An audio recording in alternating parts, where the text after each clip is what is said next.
Welcome to maths with Mathesh. நம்ம இன்னைக்கு 10th maths வடிவியல் பயிற்சி 4.2ல 15வது கணக்கு பார்க்க போறோம். அடிப்பக்கம் BC 5.6 சென்டிமீட்டர், கோணம் A 40 டிகிரி எனில் கோணம் A இன் இருசம வெட்டியானது அடிப்பக்கம் BCயை CD = 4 சென்டிமீட்டர் என D இல் சந்திக்குமாறு அமையும் முக்கோணம் ABC வரைக அப்படின்னு சொல்லி கேட்டிருக்காங்க. நம்ம முதல்ல உதவி படம் வரைய போறோம். நமக்கு தேவையான முக்கோணத்தின் அடிப்பக்கம் BC இன் அளவு கொடுத்துட்டாங்க. அது வந்து 5.6 சென்டிமீட்டர். BCங்கிற அடிப்பக்கம் 5.6 சென்டிமீட்டர்னு கொடுத்துட்டாங்க. கோணம் A ஆனது 40 டிகிரின்னு கொடுத்துட்டாங்க. ஸோ மூன்றாவது முனையான A இல் தாங்கும் கோணம் வந்து 40 டிகிரி, அதையும் குறிச்சுக்கிறோம். அடுத்து நமக்கு கோணம் A இன் இருசம வெட்டி, கோணம் A ஆன 40 டிகிரியை இருசமமாக வெட்டக்கூடிய புள்ளியானது அடிப்பக்கம் BCயை எந்த புள்ளியில சந்திக்குது அப்படின்னா C இலிருந்து 4 சென்டிமீட்டர் அளவுல, C இலிருந்து 4 சென்டிமீட்டர் அளவுல Dங்கிற புள்ளி இருக்குது. இந்த புள்ளியும் A இன் முனையையும் இணைக்கும் போது நமக்கு அது கோணம் A இன் இருசம வெட்டியாக அமையும் அப்படின்னு சொல்லி கொடுத்திருக்காங்க. CD இன் அளவு நமக்கு கொடுத்திருந்தாங்க 4 சென்டிமீட்டர். ஸோ இந்த மாதிரியாக அமையக்கூடிய ஒரு முக்கோணம் நம்ம வரைய போறோம். நமக்கு கொடுக்கப்பட்ட அளவுகள்ல இருந்து உதவி படம் வரைந்தாச்சு. இப்போ அதிலிருந்து உண்மை படம் வரைய போறோம். கொடுக்கப்பட்ட முக்கோணத்தின் அடிப்பக்கம் BC ஆனது 5.6 சென்டிமீட்டர். ஸோ 0ங்கிற புள்ளியில ஒரு புள்ளியும் 5.6, 5க்கும் 6க்கும் நடுவில் இருக்கக்கூடிய இந்த பெரிய கோடு தான் 5.5, அதுக்கு அடுத்த கோடு 5.6. ஸோ அதிலிருந்து ஒரு கோடு வந்து இணைக்கிறோம். இந்த முனையானது B முனை, இது C முனை, இதன் அளவு வந்து 5.6 சென்டிமீட்டர். இப்போ நம்ம அடிப்பக்கம் BC வரைந்தாச்சு. இப்போ கோணம் A இல் கொடுக்கப்பட்ட உச்சி கோணத்தை நம்ம BCக்கு அடிப்புறமாக எடுக்க போறோம். கொடுக்கப்பட்ட கோணம் 40 டிகிரியானது குறுங்கோணம். ஸோ இந்த குறுங்கோணத்தை BCங்கிற பக்கத்தில் வைத்து கீழ்ப்புறமாக 40 டிகிரி எடுக்கிறோம். 40 டிகிரியில குறிக்கப்பட்ட இந்த புள்ளியையும் Bங்கிற முனையையும் இணைக்க போறோம். இந்த கோடுக்கு நம்ம BE அப்படின்னு சொல்லி பெயரிடுறோம். இந்த கோணமானது நமக்கு 40 டிகிரியாக இருக்கும். அடுத்து நம்ம BEங்கிற கோட்டிற்கு செங்குத்து கோடு ஒன்று வரைய போறோம். அதற்கு BEங்கிற கோட்டின் மீது ப்ரொட்ராக்டரை வச்சு 90 டிகிரியில ஒரு புள்ளி வைக்கிறோம். 90 டிகிரி புள்ளியையும் இந்த Bங்கிற முனையையும் இணைக்கக்கூடிய கோட்டிற்கு BF என பெயரிடுறோம். இந்த கோடானது BE உடன் 90 டிகிரியை உருவாக்கும். அடுத்து நம்ம BCங்கிற பக்கத்திற்கு மைய குத்துக்கோடு வரைய போறோம்.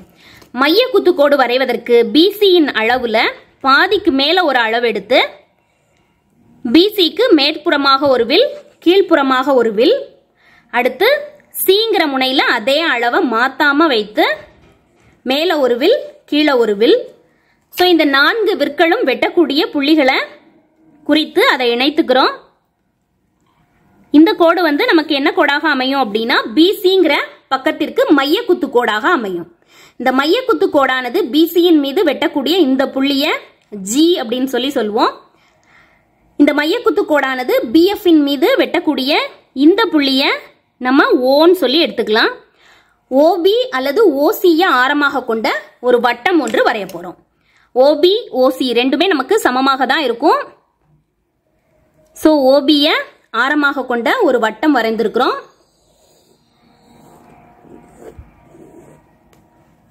இதுவரைக்கும் இந்த பயிற்சியில் இருக்கக்கூடிய அனைத்து கணக்குகள்லையும் சமமான ஸ்டெப் தான் இருக்கும். இப்போ நமக்கு அடுத்து என்ன கொடுத்திருக்காங்க அப்படின்னா கோணம் A இன் இருசம வெட்டியானது அடிப்பக்கம் BCயை CD = 4 சென்டிமீட்டர். C இலிருந்து Dங்கிற புள்ளி 4 சென்டிமீட்டர் அளவுல இருக்குமா. இந்த Dங்கிற முனையவும் Aங்கிற முனையையும் இணைக்கக்கூடிய கோடானது கோணம் A இன் இருசம வெட்டியாக இருக்கும் அப்படின்னு சொல்லி சொல்லியிருக்கிறாங்க. ஸோ நம்ம C இலிருந்து 4 சென்டிமீட்டர் அளவுல ஒரு வில் வெட்டி Dங்கிற புள்ளியை கண்டுபிடிக்க போறோம். ஸோ 4 சென்டிமீட்டர் அளவு எடுத்துக்கிறோம். 4 சென்டிமீட்டர் அளவுல C இலிருந்து ஒரு வில் வந்து வெட்டுறோம். இந்த புள்ளியை நம்ம D அப்படின்னு சொல்லி குறிச்சுக்கிறோம். CDயின் அளவு வந்து 4 சென்டிமீட்டர். நம்ம வரைந்த மைய குத்துக்கோடு BCக்கு வரைந்த மைய குத்துக்கோடானது வட்டத்தின் மீது வெட்டக்கூடிய புள்ளிய I அப்படின்னு சொல்லி குறிச்சுக்கிறோம். இப்போ D மற்றும் I அப்படிங்கிற புள்ளிகளை சேர்த்து இணைத்து ஒரு கோடு வந்து நீட்டி விடுறோம். இந்த கோடானது வட்டத்தின் மீது வெட்டக்கூடிய இந்த புள்ளியை நம்ம முக்கோணத்தின் மூன்றாவது முனையான A ஆக குறிச்சுக்கிறோம். சோ இப்போ ஏங்கிற முனைய B ஓட இணைத்துக்கிறோம் மற்றும் C ஓடையும் இணைத்துக்கிறோம்.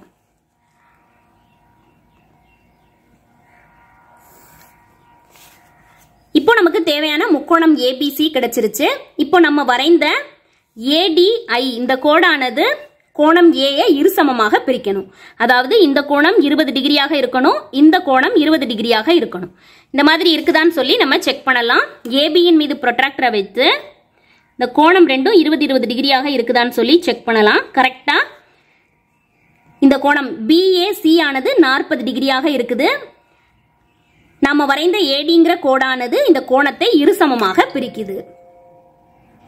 இப்போ நம்ம வரைந்த முக்கோணமானது சரியான முக்கோணம்னு நம்ம தெரிஞ்சுக்கலாம். அதாவது கணக்குல நமக்கு அடிப்பக்கம் BC யின் நீளம் கொடுத்துட்டாங்க, உச்சி கோணம் A யின் அளவு கொடுத்துட்டாங்க.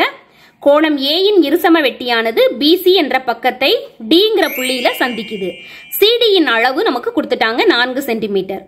சோ நம்ம எப்போதும் போல BCங்கிற கோடு வரைந்துக்கிறோம். அதுல இருந்து உச்சி கோணத்தை கீழ்ப்புறமாக எடுத்து BEங்கிற கோடு வரைகிறோம். அதற்கு செங்குத்து கோடு BF வரைகிறோம். அடுத்து BCங்கிற பக்கத்திற்கு மைய குத்து கோடு வரைகிறோம். மைய குத்து கோடானது BF மீது வெட்டக்கூடிய புள்ளியை Oன்னு எடுத்துக்கிறோம், BC யின் மீது வெட்டக்கூடிய புள்ளியை Gன்னு எடுத்துக்கிறோம். சோ இங்க OB அல்லது OC ஆரமாக கொண்ட ஒரு வட்டம் ஒன்று வரைந்துக்கிறோம். இந்த வட்டத்தின் மீதுதான் நமக்கு முக்கோணத்தின் மூன்றாவது முனையான A வந்து அமையும். அதை கண்டுபிடிப்பதற்காக CD யின் அளவு வந்து நமக்கு கொடுத்திருக்காங்க. சோ CD யின் அளவுல 4 சென்டிமீட்டர்ல ஒரு வில் வெட்டி Dங்கிற புள்ளியை நம்ம குறிச்சுக்கிறோம். Dங்கிற புள்ளியையும் இந்த வட்டமானது மையக்குத்து கோடின் மீது வெட்டக்கூடிய புள்ளியை ஐயின் குறித்து இந்த ரெண்டு புள்ளிகளையும் நம்ம இணைக்கிறோம். இதுதான் இங்க நம்ம பார்க்க வேண்டிய முக்கியமான ஸ்டெப். சோ D மற்றும் ஐயை இணைத்து ஒரு கோடு வரைகிறோம். அந்த கோடானது வட்டத்தின் மீது வெட்டக்கூடிய புள்ளியை முக்கோணத்தின் மூன்றாவது முனையான A ஆக எடுத்துக்கிறோம். இப்போ இந்த ADங்கிற கோடானது கோணம் A இருசமமா பிரிக்குதான்னு சொல்லி செக் பண்ணிட்டோம்னா நமக்கு கிடைத்திருக்கிற முக்கோணம் சரின்னு சொல்லி நம்ம தெரிஞ்சுக்கலாம்.